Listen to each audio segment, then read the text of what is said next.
Good evening. Happy Monday from a brisk Sacramento, California.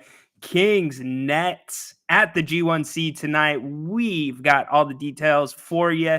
We'll break it all down here in a second. Big game for the Kings as most of the NBA returns back to the court. I'm Ryan in Sacktown. This is the pregame show on If You Don't Like That. 3, 2, 1, go.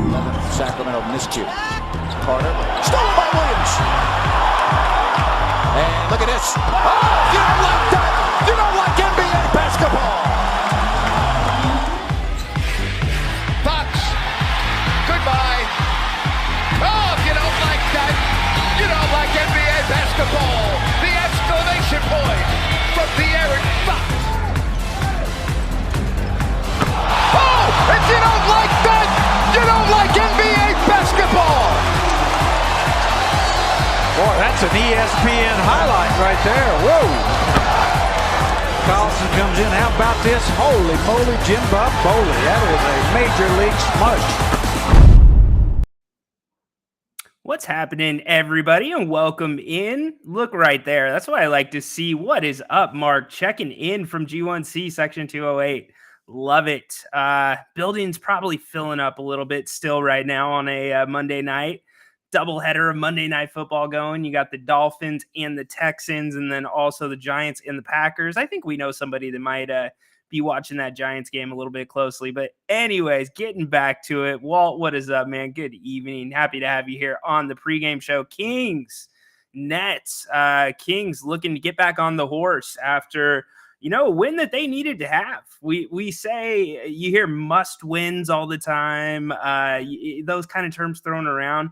It wasn't a must win in Phoenix, but it felt like one of those can't loses. Like the Kings needed to pick that up with as many people out for Phoenix as they had. Granted, did they go about it a little bit of a way that we wish would have been different offensively and especially defensively? Sure, but they get the dub, and that's exactly what they needed to do. Get out of there with a win. Come into tonight with a good Brooklyn team, which we'll talk about them in a second, but a Brooklyn team that's won 3 of their last 3 and 6 of their last 7. So it's actually a really scrappy team coming into the Golden One Center, and there's a lot of similarities between this team and the Sacramento Kings, just in terms of the offensive numbers. I mean, both teams top right in there, top 12 in scoring in the NBA. I know Brooklyn's number 8, so this is an offensive matchup, and the Kings really got by, or I should say got lucky, not got by, but Malik Monk, who was listed as a game time decision and questionable because of an illness, he is playing tonight. This would have been a very difficult matchup with Brooklyn had Malik not been available for Mike Brown. Now, we still have to see how much he's going to be able to play. No word on what the illness is. Certainly doesn't seem like something very contagious or would be part of league protocol with any type of COVID, but Malik is available. Hopefully he's able to play minutes because this Brooklyn team does have a deep backcourt off the bench and in the starting lineup. So anyways, we're going to start off the comments, besides the hellos as we always do, with our man Sports Freak. He always starts it off. The Kings need to contain Bridges, and Sabonis needs to dominate the glass to get the dub tonight. Excited to watch Fox Dinwiddie battle and the return of Giles. Yes, Harry Giles returns to Sacramento. He is very excited to be in Sacramento. He's posted some stuff on Twitter about it. I mean, he was just one of those kids that really took to this town. First NBA city for him. So, and he had a climb. Don't kid yourselves, Kings fans. He was on the fringe of the NBA. He bounced around Portland, worked his way back up through the G League, did some summer league stuff, not the NBA summer league, but some of the pro-ams, and looked darn good doing it. And how do you know it? He ends up on an NBA roster with Brooklyn. So whether he gets in the game or not, he's going to get a good reaction from that G1C crowd. So Mark, I'm sure you guys will be giving him a hand. But to your points, Sabonis, what are you going to say about Sabonis? Yeah, he needs to show up. In terms of your comment about the glass, yes, Sports Freak, Brooklyn is the number 1 overall rebounding team in the league. So the Kings are going to have to get busy on the glass. They cannot be lazy. And I think rebounding is one of those things with Sacramento that we know they can do it, especially this year. We've seen them actually be really, really good on the glass, even really good on the offensive glass. And then some games it just doesn't show up. So that's an area where they do need to excel tonight. Dinwiddie Fox, that will be a fun matchup. Spencer Dinwiddie, one of the more underrated point guards in the NBA. And when I say underrated, just a good solid point guard to have on your roster. He's not going to do anything crazy, but just solid guy that you want to play with as a teammate. So good to see those matchups. Looking forward to seeing how they unfold. Let's see. Wearing Grant, if you don't like that shirt, love it. Mark, nice. You get any comments on that? Let me know. And by the way, we are rolling out new merch.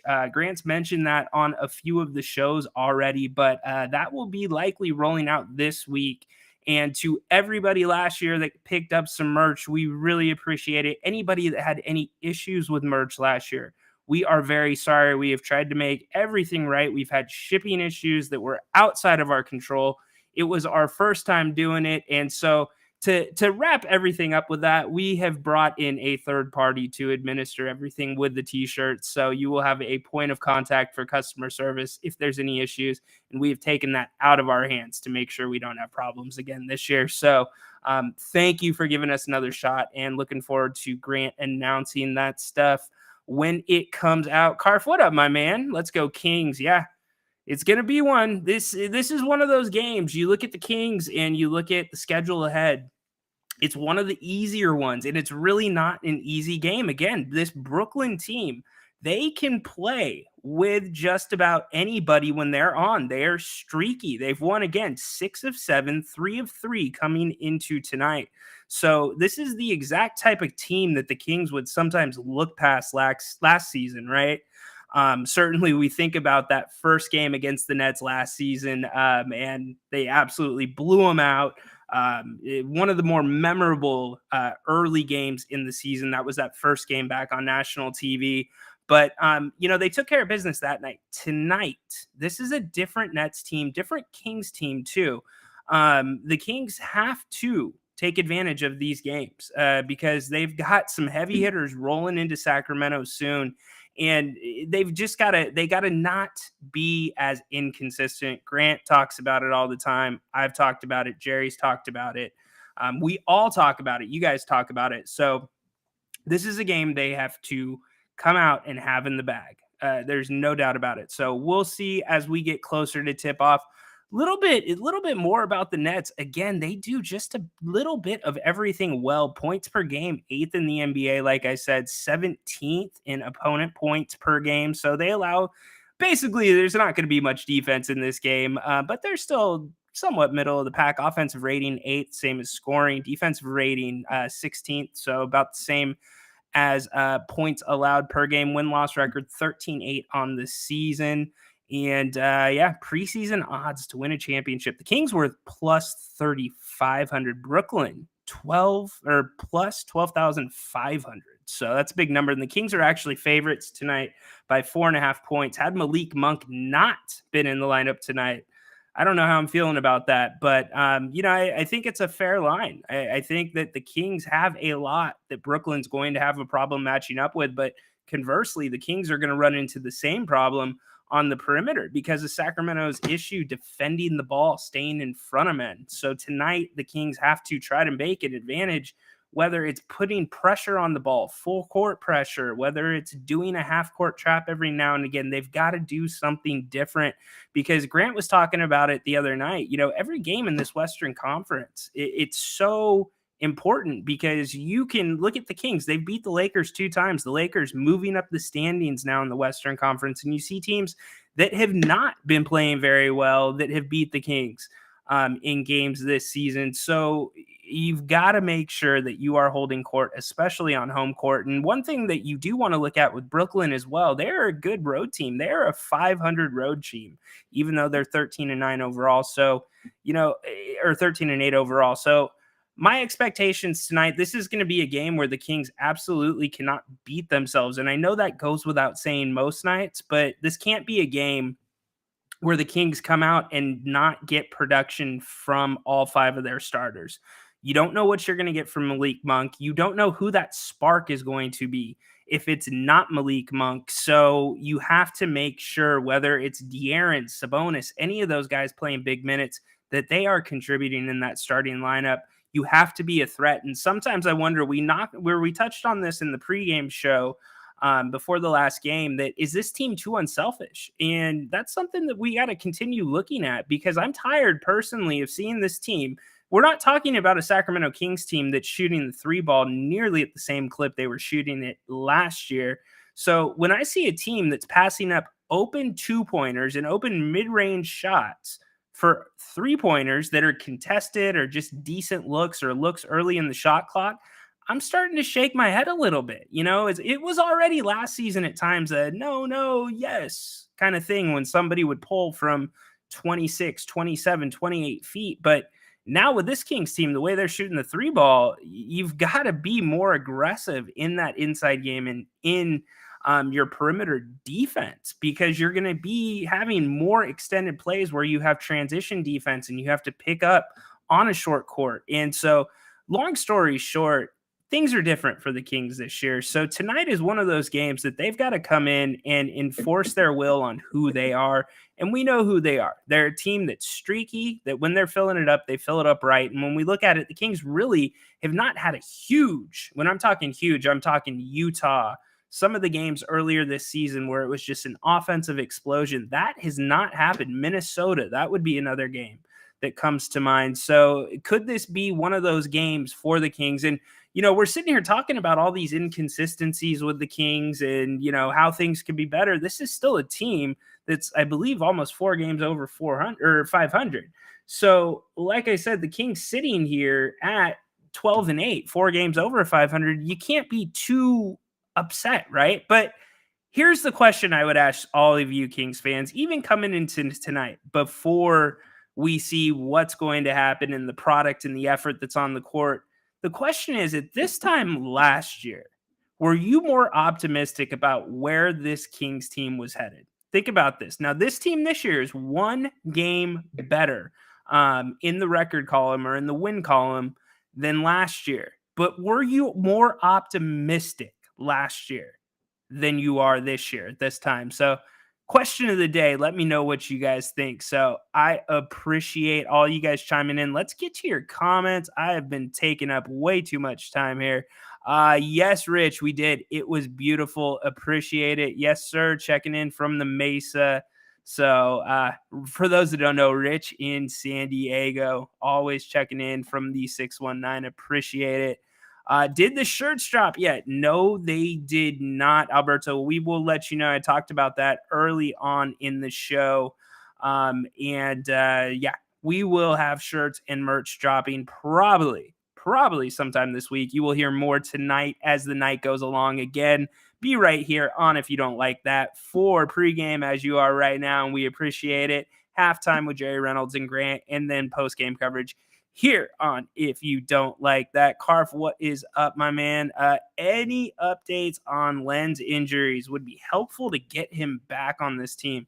I agree, or against this team, excuse me, 100% with you, Carf, in terms of having him back, but against like Nick Claxton for the Nets. But no, he's got a high ankle sprain. Those are going to take time, as we've said before. So he's still on the shelf, I should say, not the bench. So it really, you look at that position, it's really tied Mike Brown's hands, because teams that are longer, a little bit bigger down there, that is giving Kings fits, because JaVale McGee is having trouble staying in front of people down there. He's not played as consistently as he did early in the season.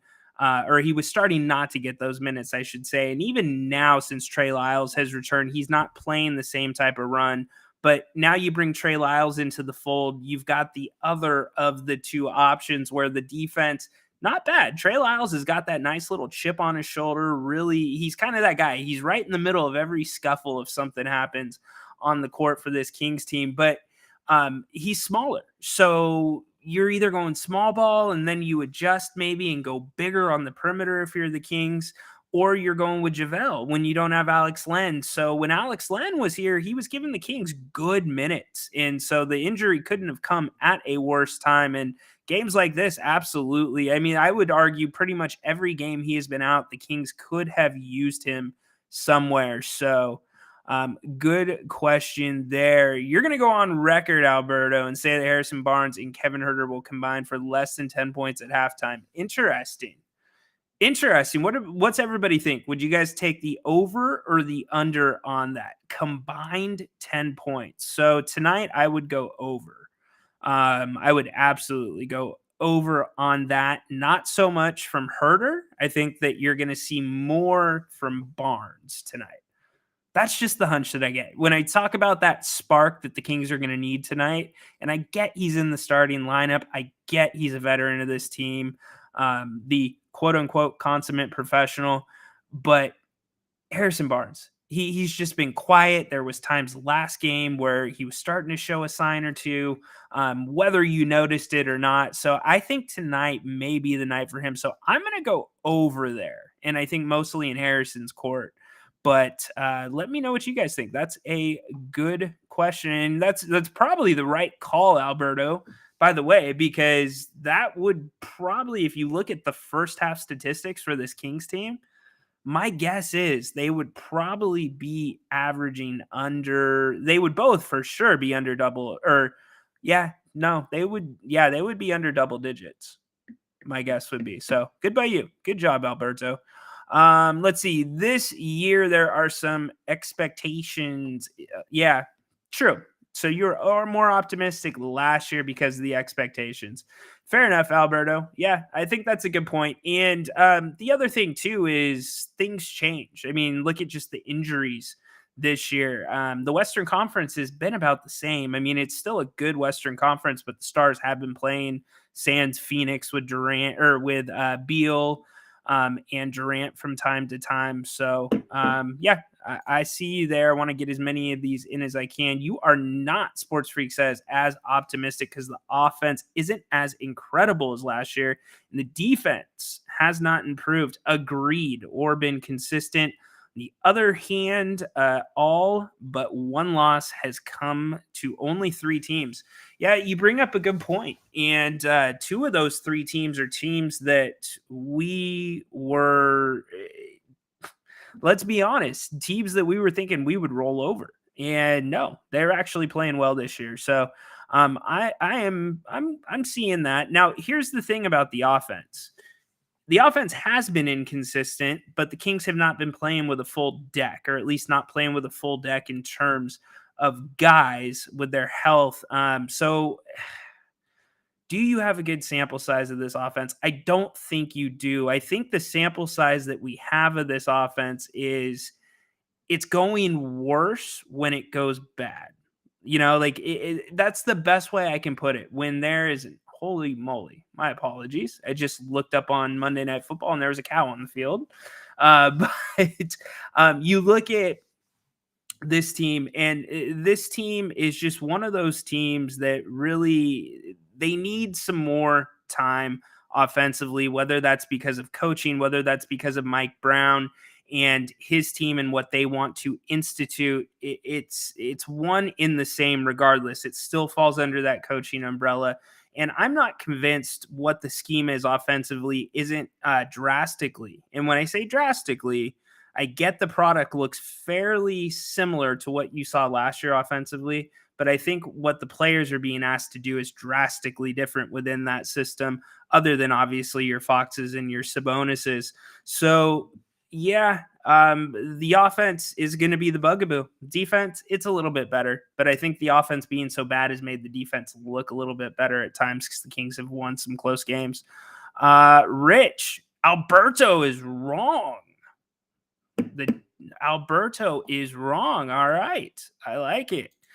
Oh, ye of little faith. No, Rich, we got the faith, man. Trust me. I've got the faith in this team. I 100% do.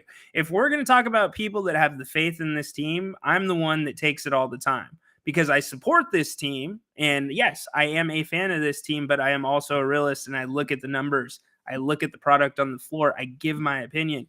And there's times where the numbers don't make sense with, your fandom and what you want. So I love this team. I think this team's going to have a very good year. Let's not forget, again, 6th in the Western Conference this year. So far, and still 4 games over the 500 at 12-8. So they're still doing pretty well considering everything this team has had to deal with thus far this season. So, hey, we actually do need to give Rich a shout out, by the way. He called into Grant's Listen App show and just plugged Bennett's, who you guys know about, Bennett's West Side Grill, the new location in Rockland. But they had a function where Bennett's catered the entire function. I believe it was over 60 people, and they had nothing but good things to say. And why is that any surprise? It is not. Bennett's is the place to be.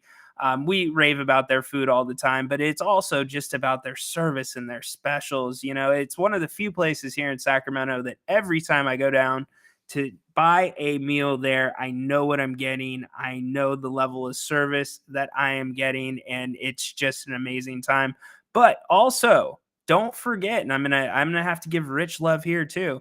Don't forget that you can also buy digital gift cards for the holidays. So if you have somebody that lives in Sacramento and you might be watching the show from, since this is Grant International, let's say Costa Rica, go on bennettsrestaurant.com and you can purchase a digital gift card and have that emailed over to them or whoever you want to send it to. But Bennett's 3 locations, Rockland, Roseville, and off of Howe and Fair Oaks. Tell them that Ryan and Grant sent you. We would appreciate it. All right, so we are getting back to Kings basketball, Kings Nets. Let's go. Jerry and Grant will be here at halftime. Grant and I will wrap things up tonight. We appreciate you again being here. I'm Ryan in Sacktown. This is If You Don't Like That and the pregame show. Give us a thumbs up if you haven't already. Please subscribe as well if you haven't. We come at you with a lot of programming here. And again, Grant and Jerry Reynolds will be here at halftime, so appreciate it. Yes, sir, Rob, light the beam tonight, fellas. Cheers. Cheers to you, buddy, as well. So while we have a moment, what did everybody think about or did you watch the finals of the in-season tournament? The Lakers take home and I am so tired of saying IST because that's the abbreviation, in-season tournament. But the Lakers bring home the NBA Cup. They are going to raise a NBA Cup banner. How about that? How about that? I don't even know what the arena is called now. I still call it Staples, but they're going to put a banner in for the NBA Cup. Interesting. And there's actually so there was a couple reports that the NBA is also, or there is interest growing and support growing for the winner of the NBA Cup to possibly receive at most a 7 seed in the playoffs for winning the NBA Cup in their conference. So the Kings were to win the NBA Cup, and again, I want to be very clear.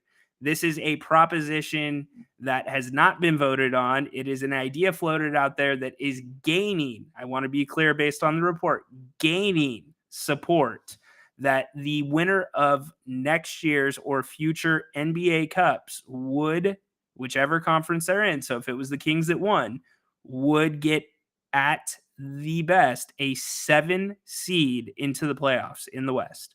So interesting news there for those that are interested. But what we're really interested in is the Kings and the Brooklyn Nets getting ready to tip off here in Sacramento in just a few minutes. Again, Brooklyn, we've talked about it. I've talked about it a little bit. Brooklyn playing well right now, playing really good basketball, won their last 3, 6 of their last 7. If we want to talk keys to the game, the boards, the Kings absolutely have to win the battle on the boards. And they also need to they have to not just win the battle of the boards, they have to win the 50-50 balls. And what I mean by that is the loose balls, the tipped balls, the balls that we talk about bouncing the Kings' ways. the Kings need to win the 50-50 balls against Brooklyn tonight because Brooklyn's really scrappy. The pace of this game is going to be quick. If the Kings want to play at that high pace, the Nets will not have any problem doing the same. But again, the Nets have an advantage on the perimeter with their guards, with their speed. They can fill it up. Again, the Nets, the number one team in the league by 3-point percentage, best 3-point percentage in the NBA as a team from beyond the arc. So the Kings are going to have to take that away, but also at least not give them straight line drives to the hoop, but win the 50-50 balls, win the boards, and then also the Kings absolutely have to have all 5 starters in double digits tonight. You don't know what you're going to get from Malik Monk, who is playing tonight. He was listed as questionable if you're just tuning in now with a illness. He is available for Mike Brown. So that's why you're going to need something from the starters. And I think just overall for this city, for the fan base, but more importantly for the players, they need to have balanced contributions across the board. And I'm tired of hearing fourth quarter Fox. I'm tired of, all the clutch stuff. It's great. De'Aaron is clutch. He is one of the best players down the stretch. And, the whole thing the whole exchange he had in the fourth quarter last game, it was great. I get that. But if De'Aaron can do it in the fourth quarter, De'Aaron can also do it in the first quarter. So that's where I'm coming from. I want to see him, be able to, and he can. He's looking to get his teammates involved. There's no doubt about that. His assist numbers have been up. Great. But he also needs to look out for number one, and that goes to that unselfishness and being too unselfish that I talk about. So want to get a couple of these responses in here before we wrap up. The idea of the NBA Cup winner getting an automatic bid in the playoffs sounds good on the surface, but that also could lead to the winner doing a lot of load management. Good point I've seen made. Yes, it would. Why wouldn't it? There's no doubt about it. I mean, if you're the Lakers, if you're the Warriors, if you're most of the teams, let's keep it to the Western Conference right now. If you're most of the teams that are in playoff contention in the Western Conference right now, and you were to win the NBA Cup, you're probably going to be doing the about same amount of load management as you were going to do beforehand, because they're focused on a title. They're focused on, getting back to the promised land or getting there for the first time. But if you are an aging team that likely would not have made the playoffs, but you got to keep your veterans fresh for one run, can an 8 seed beat a 1 again? Who knows? But that's where the load management could come into play. So, and Mikey, what is up, Mikey? They did not watch the tournament. Let's see, the in-game or in-season tournament. Really didn't care if the Kings made it or not. With you, agree. I just care about the wins and the championship. Laughed when I saw the Lakers celebrate it. Yeah, no doubt. No doubt. So I'm with you there. I watched the finals just so I could say that I tuned in. I'd be lying if I said I didn't want to see Tyrese and see how he was going to do, see if he could, give it to the Lakers on the big stage, right? But it was exactly what it was supposed to be, right? When you think about the in-season tournament, it's drumming up interest for the NBA in a time where the NBA is not getting the spotlight. It's the time where the NBA is just getting ready to put their little toe into the spotlight once Christmas starts and things kind of roll downhill from there for them, the All-Star game. So it accomplished that. But other than that, it looked like the aesthetics, the lights being down, the flashing lights anytime a basket went in, it felt like literally an off-strip wedding chapel where you got like the deluxe Elvis package where things flash when you do your I do's, and it just felt that way. And so I don't know what they have going in the future, what the plans are for the future. I think the long-term plan is to try to get it to the new place, the Sphere that James Dolan is in the ownership group of.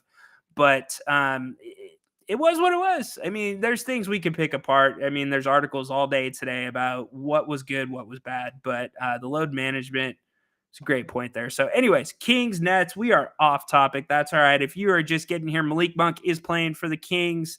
So look for him to be available for Mike Brown. No changes to the starting lineup for the Kings. Ben Simmons not playing for the Nets, which we already know he has been out. Lonnie Walker, the third, also not available. Third or the fourth? I think third. No, maybe the fourth. So don't quote me on that. Lonnie Walker not available tonight. But anyways, we are looking forward to having you here all night on If You Don't Like That. Grant and Jerry Reynolds, the guys, the dudes that run the place, they will be here at halftime to talk about the first half of the Kings and the Nets. And then Grant and I will wrap things up after the show. So we thank you for being here. We hope you enjoyed the first half. And please do not forget to come back at halftime. Grant and Jerry Reynolds will be right here on If You Don't Like That. Enjoy the first half. Light the beam. Go Kings. We'll see you at halftime.